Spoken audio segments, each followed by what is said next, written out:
As a loving and responsible cat owner, one of the toughest things to witness and to hear is the visual and the sound of your cat throwing up.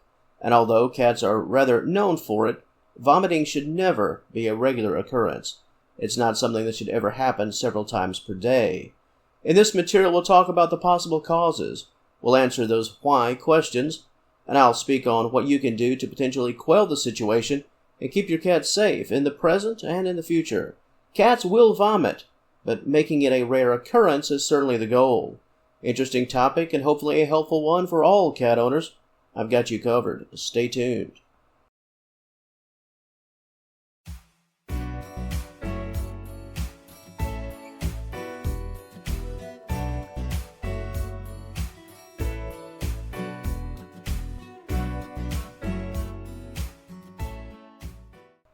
From the very start, let me say, in an effort to keep things family-friendly, you will not have to worry about images or footage that depicts a sick feline. I want to make that very clear before I speak on today's subject matter and the questions and answers that will be featured here today. The content and the material stands alone, and for that reason and those reasons, and out of respect, I will spare everyone the visuals. With that said, as for the causes, let's start in with no particular order with fur balls. Unfortunately, hairballs, fur balls are very common. It's just the nature of the beast. This is why, as an owner, it's always very important to assist your cat with the grooming process, because while cats do just a fine job on their own, removing loose fur with that tongue, it can have some potential side effects, and vomiting is indeed one. In short, fur that is unable to be properly digested will come back up. Your cat will hack and until that fur is eliminated.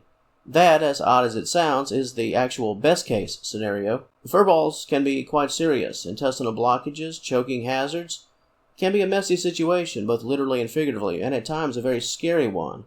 My personal advice is to spend a few times per week just grooming your cat, 10 to 15 minutes.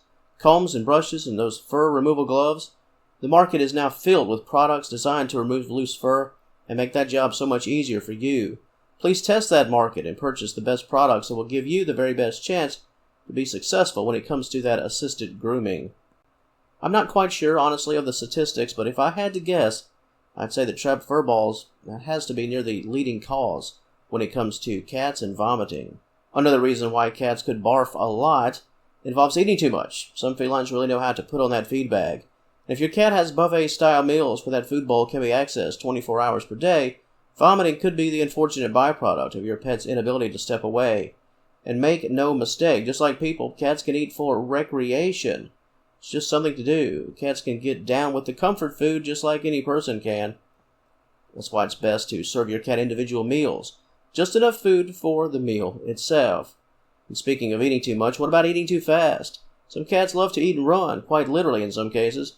I know one of my cats has a bad habit of eating fast and then taking a lap or 10 around the living room. And on occasion, those actions are met with some unpleasant results every once in a while. If your cat has a habit of fast consumption, give your pet a meal in stages, just a little bit here, have a little break, and a little bit there, perhaps another break.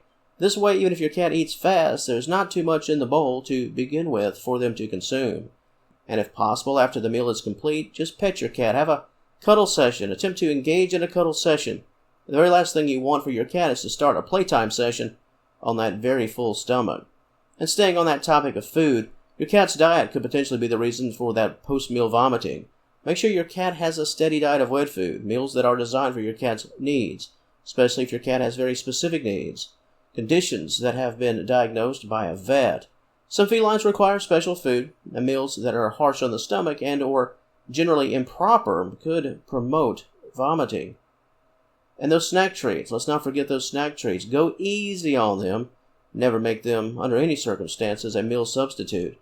An unhealthy and unsettled gut, courtesy of that diet, those snack treats, here again, could be a reason for your cat's barfing. And moving right along, similar in some respects to fur balls, cats that consume items that aren't food can be a major problem. It's a big problem for many reasons. Your cat walks around your home and that nose is constantly on the floor.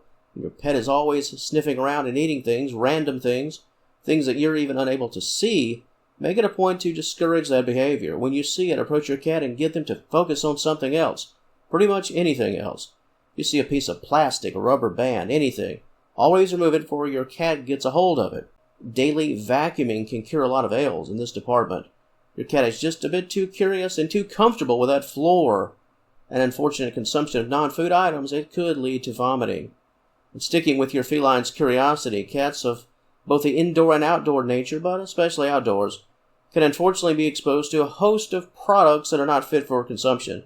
Bug spray, motor oil, paint, weed killer. It's a toxic world out there, and if your pet is allowed to roam around each day, and even more so roam around in your garage, the odds of exposure increase. And while some of this could indeed be due to your pet's curiosity, some of it involves walking an unfortunate path.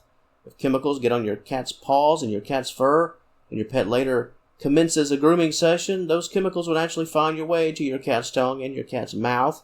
This could result in illness, vomiting, and in extreme cases, unfortunately, much worse. You can't always control your cat's every move, but you can do your part to remove those substances in and around your home that are just not fit for your pet. Make sure everything is sealed off. Of course, these same actions, they should also be taken if you have young children in the home.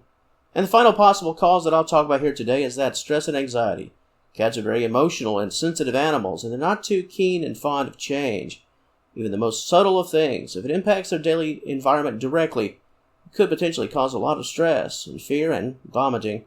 Many years ago, the cats that I now currently own that are almost knocking on the door of 10 years old, but when they first entered my home as kittens, just weeks old, my senior cat at the time, Burl, who I've mentioned many times here on the channel, he really struggled a lot to adjust. Extremely young cats and a 20-year-old Burl.